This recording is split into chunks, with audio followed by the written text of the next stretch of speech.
Seminario de Actualización de Ginecología y Obstetricia. Buenos días, bienvenidos al Seminario de Actualización en Ginecología y Obstetricia del Instituto Nacional de Perinatología. Yo soy la doctora Liz Gabriela Martínez Gallegos, residente de primer año de Ginecología y Obstetricia, y es para mí un honor presentarles el día de hoy el tema de lesiones premalignas del cérvix, conducta clínica, presentado por la doctora María Fernanda Segura Peñafiel, residente de segundo año de Ginecología y Obstetricia. Buenas tardes, soy la doctora María Fernanda Segura Peñafiel, residente de segundo año de Ginecología y Obstetricia. El día de hoy tengo el gusto de presentarles el tema de la monografía Lesiones premalignas del cérvix, conducta clínica, la cual fue coordinada por la doctora Ana Gabriela Espinosa Reyes, residente de cuarto año de Ginecología y Obstetricia, y asesorada por el doctor Alejandro Rendón Molina, médico jefe del Departamento de Ginecología Quirúrgica del Instituto Nacional de Perinatología. Dentro del contenido de esta monografía voy a abarcar las definiciones, la epidemiología, la fisiopatología de las lesiones premalignas y características de estas.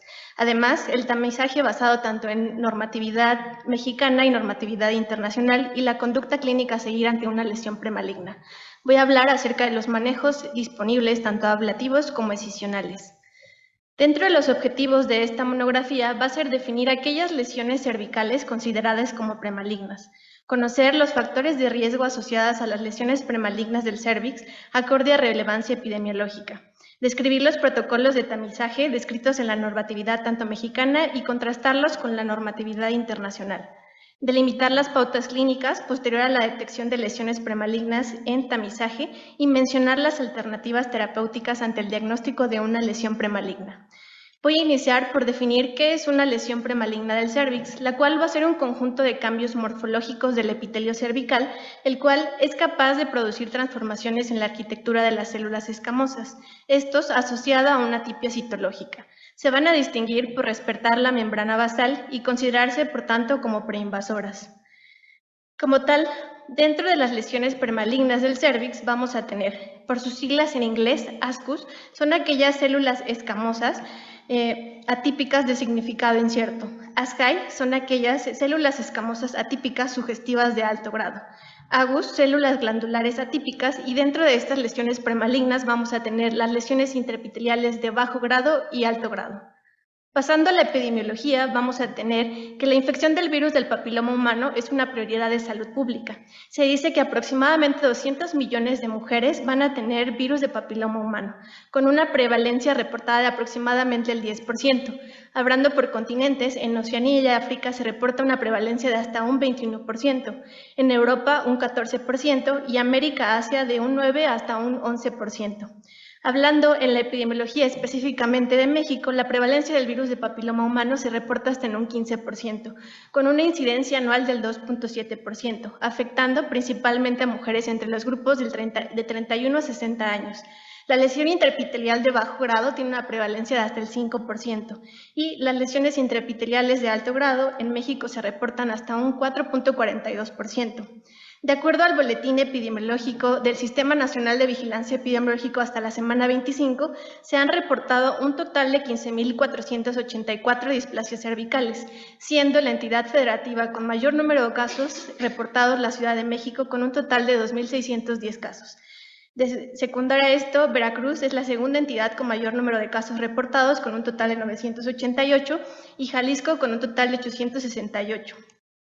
Hablando de la epidemiología institucional, se han realizado del 2017 al 2022 un total de 17.684 citologías, de las cuales las lesiones intraepiteliales de bajo grado representan un 2.47%, las de alto grado un 0.45% y las de células escamosas atípicas sugestivas de alto grado representan un 0.19%.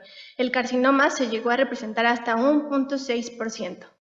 Dentro de los factores de riesgo vamos a tener que aquellas pacientes con más de 7 embarazos tienen un riesgo de hasta un 2.8 veces de presentar lesiones premalignas, entre otros, más de 4 parejas sexuales con un riesgo de hasta 2.66 veces.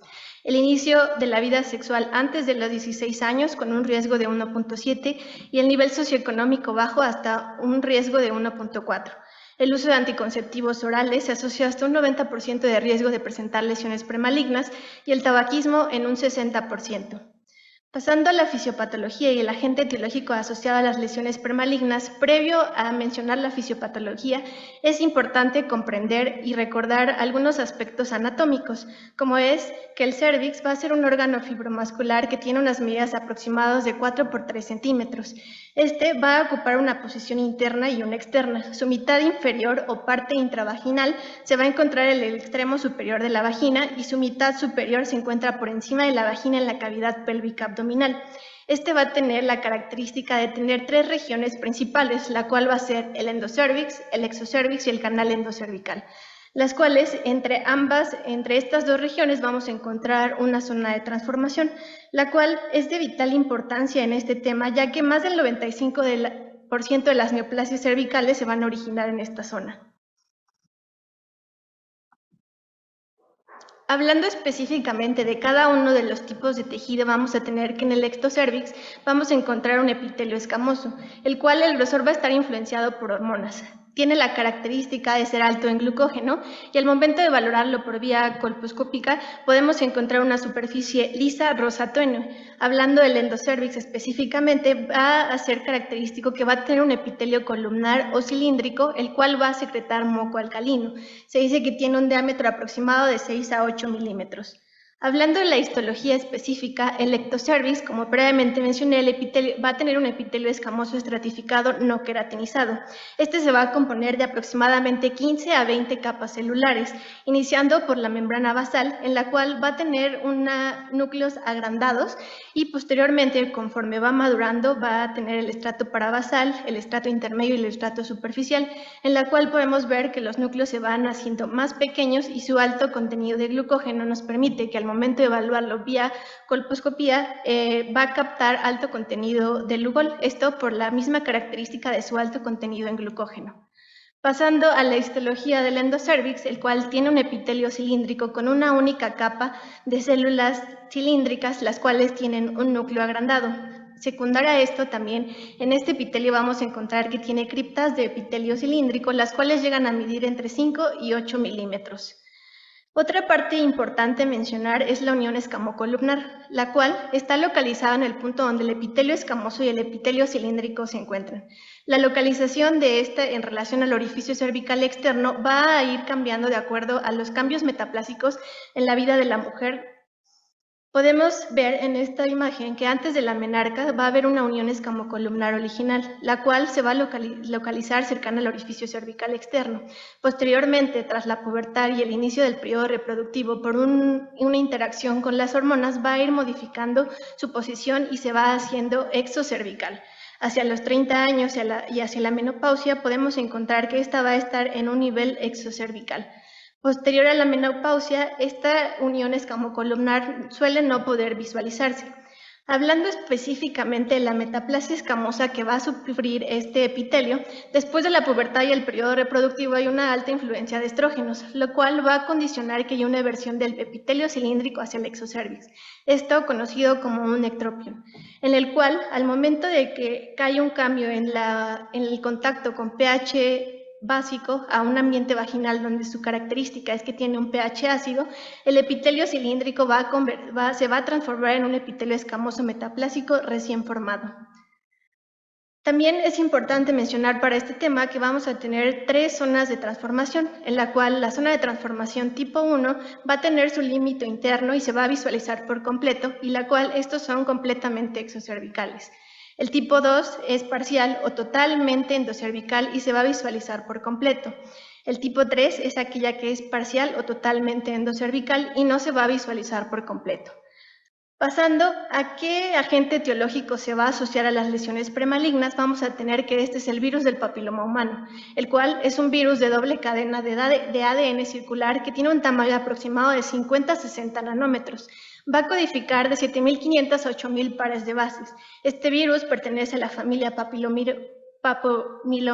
Papillomaviridae y del género Papillomavirus, el cual es un virus no encapsulado que tiene una estructura icosaédrica.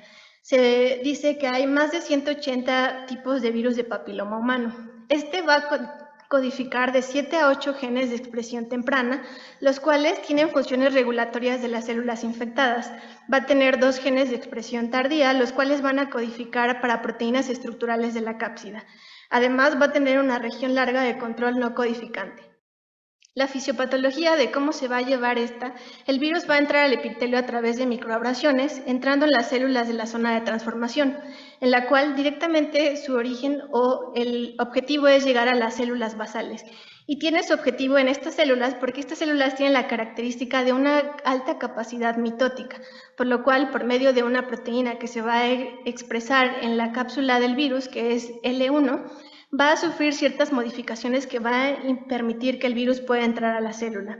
Esta proteína L1, por medio de ciertas proteínas que va a codificar y con la interacción de otra proteína que se encuentra en la cápsula del virus, que es L2, va a permitir la internalización del virus, en la cual por medio de un mecanismo de endocitosis el virus va a poder entrar a la célula. Posteriormente tiene que sufrir una decapsidación en la cual se va a liberar el genoma del virus, entrando por medio de ciertas proteínas que son oncogenes, especialmente E6 y E7, que van a permitir que el virus inicie la transcripción y replicación y sucesivamente inicie la infección del virus del papiloma humano a las células siguientes. Si bien la fisiopatología e historia natural de la enfermedad de la infección por el virus de papiloma humano y su progresión a cáncer es compleja, como podemos observar en esta imagen, una vez que se ha establecido una infección por el virus del papiloma humano, podría sufrir un aclaramiento del virus. Sin embargo, hay otra posibilidad, en la cual esta va a sufrir ciertas lesiones, que son las lesiones premalignas. El riesgo es que en caso de que no se detecte de manera oportuna, puede progresar hasta un cáncer cervical.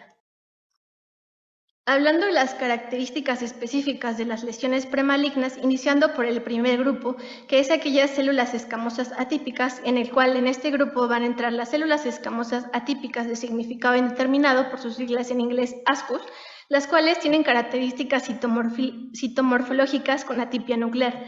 Además, va a aumentar el margen del núcleo, también van a tener hipercromasia nuclear y membranas nucleares irregulares.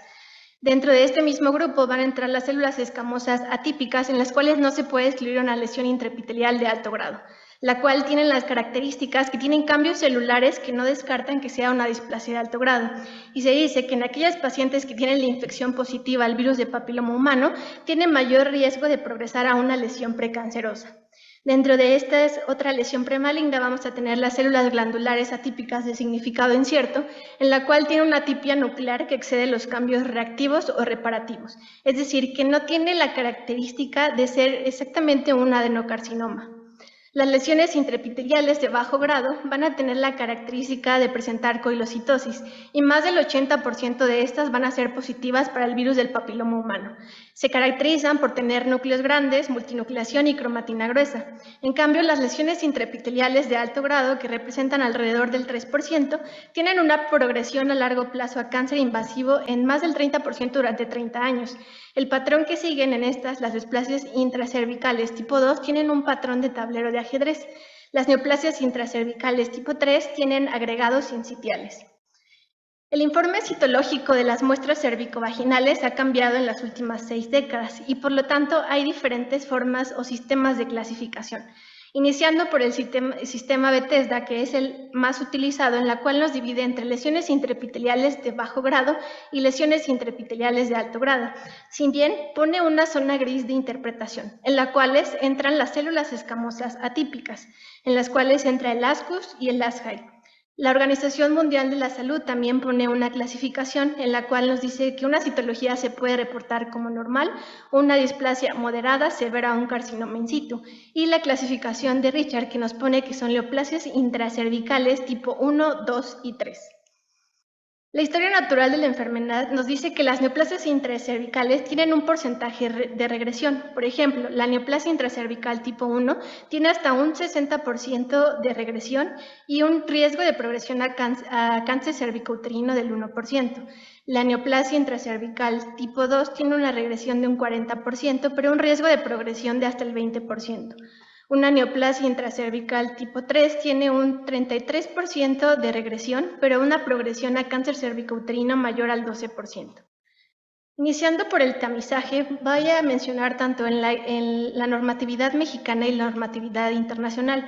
Basándonos en la normatividad mexicana, esta va a ser por la Guía de Práctica Clínica Mexicana, en la cual el tamizaje nos dice que ante una primera citología cervical se debe iniciar en pacientes entre los 25 y 69 años de edad. Al momento de que obtenemos un resultado de una citología negativa, nuestra siguiente citología se debe de repetir en un año. Posteriormente, al contar con una citología negativa, esta se debe de realizar cada 3 años, pero debemos contar con al menos 2 negativas consecutivas. Además, nos dice que también podemos realizar el tamizaje con lo que es el COTES, en la cual combina una citología con una prueba molecular de detección del virus de papiloma humano. Se inicia entre los 35 a 69 años de edad y al momento de que contemos con un resultado negativo, este se debe realizar cada 65 años. Además, la guía de práctica clínica nos pone criterios para suspender el tamizaje. En aquellos pacientes que ya se les realizó histerectomía secundaria a un proceso benigno, se puede suspender el tamizaje. En aquellas neoplasias intracervicales que se les otorgó un manejo quirúrgico, se suspende a partir de los 65 años y 10 años posterior a la cirugía. En las pacientes a los 69 años de edad, en caso de que el tamizaje se esté realizando con detección del virus de papiloma humano, tenemos que tener el antecedente de 2 pruebas negativas en los últimos 10 años. En cambio, cuando se está haciendo el tamizaje con citologías cervicovaginales, tenemos que contar con al menos 3 citologías negativas en los últimos 10 años. Basándonos en la guía internacional, el tamizaje de acuerdo a la Sociedad Americana de Colposcopía y Patología Cervical, en el 2019, esta asociación publicó la modificación a sus guías de tamizaje, en donde se cambió el tamizaje basado en resultado a tamizaje basado en riesgos calculados, es decir, un riesgo calculado a presentar una neoplasia intracervical tipo 3, en la cual considera diferentes variables, como son la edad, las citologías previas y actuales, y otros tamizajes y el test del virus de papiloma humano.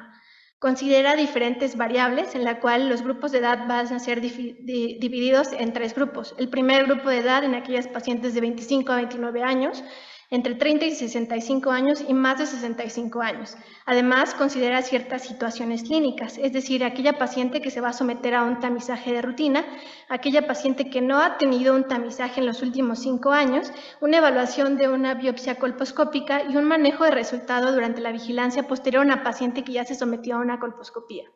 Además, nos dice que el riesgo de progresión a una NIC3 también considera ciertas situaciones, como son en caso de que nos enfrentemos a un reporte de una citología insatisfactoria, una paciente que se sometió a histerectomía o una paciente que se encuentra en estado inmunosuprimido. En junio del 2020, esta misma asociación publica una aplicación, la cual está disponible tanto Android para iOS, en la cual toma en consideración las mismas variables previamente mencionadas. Divide de acuerdo a 25 a 29 años, 30 a 65 y más de 65 años, considerando ciertas situaciones clínicas, la cual tiene como objetivo que sea más fácil el tamizaje y las conductas clínicas a seguir.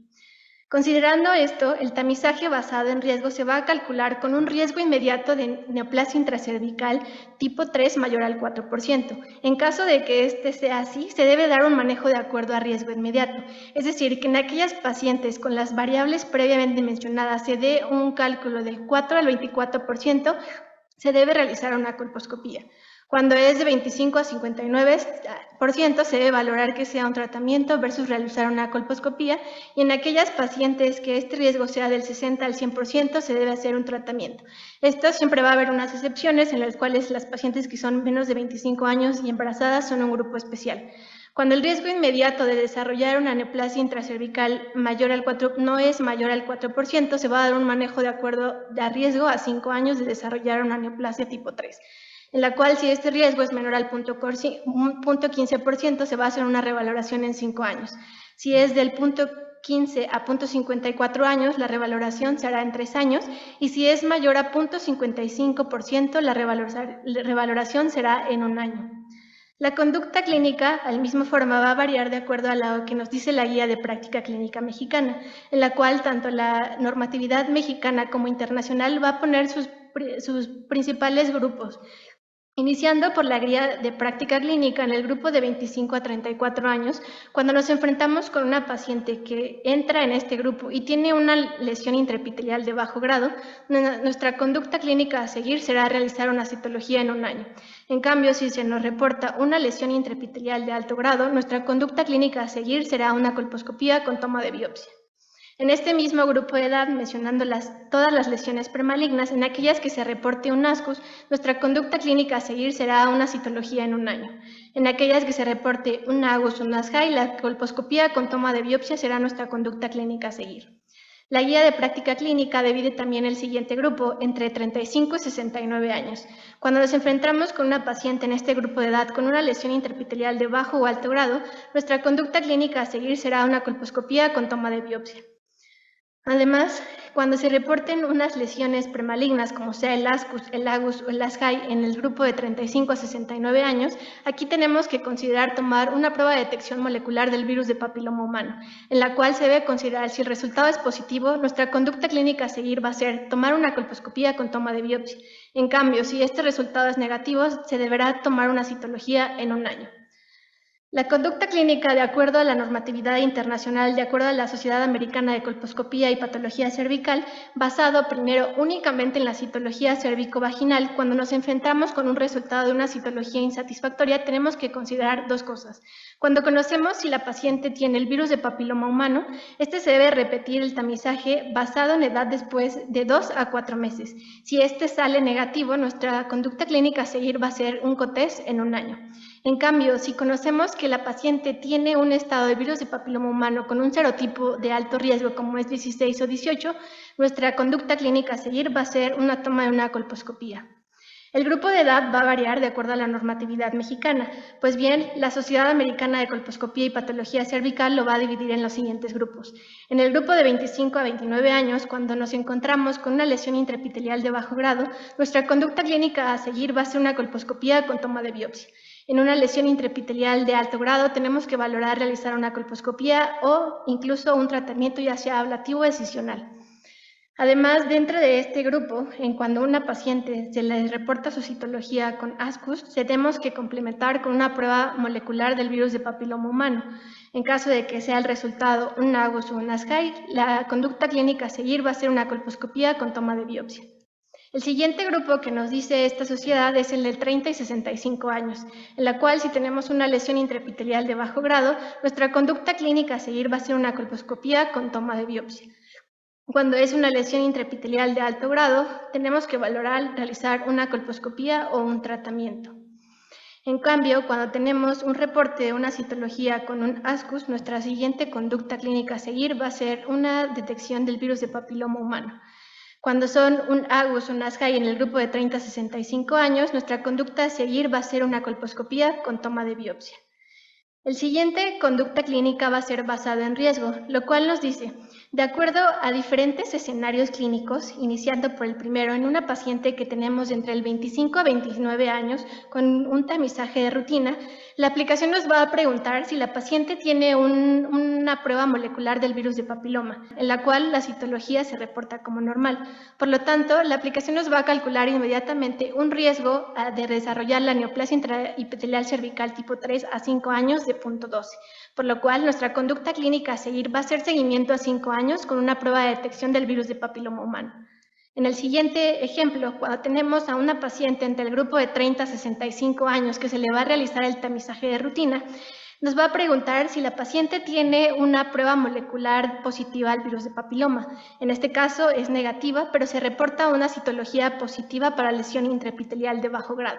Por lo tanto, va a calcular un riesgo de neoplasia del 2%, el cual nos dice que la conducta clínica a seguir va a ser seguimiento a 1 año con una detección del virus de papiloma humano. En el siguiente ejemplo, en la paciente que se encuentra en el grupo de 30 a 65 años con un tamizaje que no se ha realizado en más de 5 años, en este ejemplo, en la paciente que tenga una prueba molecular de virus de papiloma humano, específicamente para el serotipo 16, con un reporte de citología de lesión intraepitelial de bajo grado, nuestra conducta a seguir por el riesgo calculado del 11% va a ser una toma de colposcopía. Siguiendo el siguiente, en este ejemplo, en una paciente que el grupo de 30 a 65 años, en la cual no ha recibido un tamizaje, tiene una prueba molecular positiva al virus de papiloma humano, pero la citología reporta una lesión intraepitelial de alto grado, la conducta a seguir de acuerdo al riesgo inmediato calculado es del 49%, por lo que la conducta clínica a seguir va a ser valorar una colposcopía o un tratamiento. En el último ejemplo, en la cual es una paciente de más de 65 años que no ha recibido tamizaje en más de 5 años, con una prueba molecular del virus de papiloma humano positivo, específicamente para el serotipo 18 y una lesión intraepitelial de alto grado, el riesgo inmediato calculado es del 64%, por lo cual se debe ofrecer tratamiento ya sea ablativo o decisional. Pasando a los manejos de lesiones premalignas que tenemos disponibles, los vamos a dividir en dos grupos, en los cuales va a estar los ablativos y los decisionales. Iniciando por los métodos ablativos, voy a definir que un método ablativo es aquel que tiene como objetivo una destrucción selectiva del tejido anormal que puede convertirse en cáncer cervical en etapas tempranas. Estos van a utilizar la aplicación de calor, frío, sustancias químicas directamente sobre las células anormales. Para nosotros ocupar más del 75% del ectocervix. La zona de transformación no debe ser más grande que la sonda que vamos a utilizar de acuerdo a las diferentes modalidades que tenemos de los tratamientos. Debe haber ausencia completa de sospecha de malignidad y la paciente no debe estar cursando un embarazo. Iniciando por el primer tratamiento ablativo vamos a tener la crioterapia, la cual es un procedimiento ambulatorio que se basa en aplicar frío por medio de sustancias como es el óxido nitroso o el dióxido de carbono. Por medio de una boquilla que va a llegar hasta la punta de una sonda metálica, va a liberar este gas, en la cual la zona de transformación va a sufrir una reacción que se llama criocrosis. Se dice que aproximadamente cuando tratamos esta lesión dura 6 meses a recuperarse completamente el epitelio. La sonda se va a aplicar directamente sobre el cérvix y el gas debe de fluir por lo menos 3 minutos para que cumpla su eficacia. Esta se reporta hasta en un 92%. Posterior a que se dio el tratamiento, se debe dar un seguimiento de 6 a 12 meses. El siguiente estudio fue una revisión sistemática de ensayos controlados aleatorizados, el cual tuvo como objetivo evaluar la eficacia y seguridad de la crioterapia con frío o termocoagulación comparado con aquellas pacientes que se les realizó escisión electroquirúrgica en ASA. Se incluyeron mujeres de más de 18 años con neoplasias intracervicales, en la cual se evaluaron dos variables. La primera fue la eficacia, en la cual fue medida por medio de si presentaban estas pacientes enfermedad residual, recurrente y márgenes positivos. La seguridad fue evaluada si presentaban sangrado, si aumentaba la mortalidad, estenosis cervical, dolor o infecciones. En la siguiente tabla podemos observar que cuando se compararon los efectos absolutos de la crioterapia versus la escisión con ASA, se vieron que en el grupo de la crioterapia el riesgo de recurrencia de la enfermedad fue de hasta el 14%. Además, en este grupo que se le sometió a crioterapia, el 83% de estas pacientes presentaban infecciones. La única ventaja que se vio al utilizar la crioterapia fue que disminuyó la cantidad del sangrado. Por lo que este estudio concluye que la crioterapia reduce el riesgo de sangrado menor a las 24 horas posteriores al tratamiento, pero incrementa el riesgo de recurrencia de enfermedad y de infecciones. Otra variable que tenemos de tratamiento ablativo disponible va a ser la termocoagulación, la cual tiene como objetivo realizar una coagulación del epitelio cervical de la zona de transformación. Hay una ablación térmica que va a ser independiente del tamaño del cérvix. Estas se pueden dar hasta 5 aplicaciones seguidas hasta lograr que el epitelio se desprenda. Específicamente, se busca que se desprenda el estroma subyacente y las criptas. Se debe someter a una temperatura aproximadamente de 100 grados y mínimo se debe de aplicar de 20 a 45 segundos para que sea efectiva la termocoagulación. Este estudio fue un estudio controlado aleatorio prospectivo que tuvo como objetivo evaluar la eficacia y seguridad de la crioterapia versus la termocoagulación, en la cual se incluyeron 68 mujeres entre 30 y 50 años, en las cuales se le hizo una inspección visual por medio de colposcopía de una lesión cervical positiva para ácido acético. Se dividieron en dos grupos. El grupo A fue aquellas pacientes que se les aplicó crioterapia y el grupo B termocoagulación. A estos pacientes se les dio un seguimiento de 6 semanas y 6 meses. En la cual se evaluaron los efectos secundarios. En esta tabla podemos observar que en aquellas pacientes que se les sometió a termocoagulación no se reportaron efectos secundarios. En cambio, en el grupo que se aplicó crioterapia, los principales efectos secundarios fue el dolor abdominal y el sangrado transvaginal. Todo esto con resultados estadísticamente significativos. por lo que concluye que la termocoagulación es una mejor modalidad comparado con la crioterapia en lesiones cervicales que son positivas a ácido acético, pero no en términos de eficacia, pero sí en comodidad y seguridad para la paciente.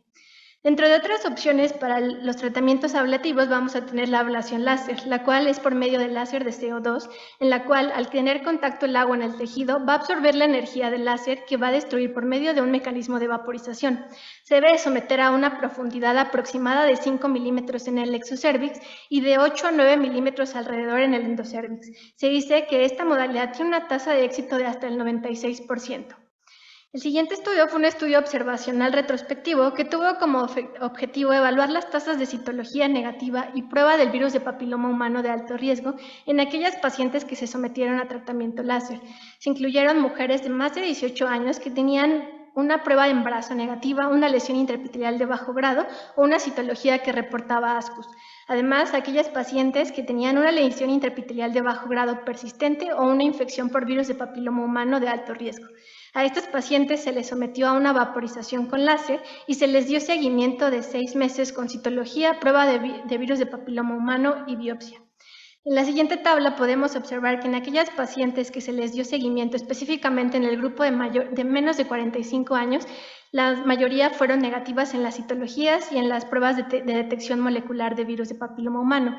Además, los serotipos no fueron de alto riesgo, el 16 y 18, y sobre todo en el grupo de pacientes nulíparas fue en el que se observó mayor negatividad de estas pruebas.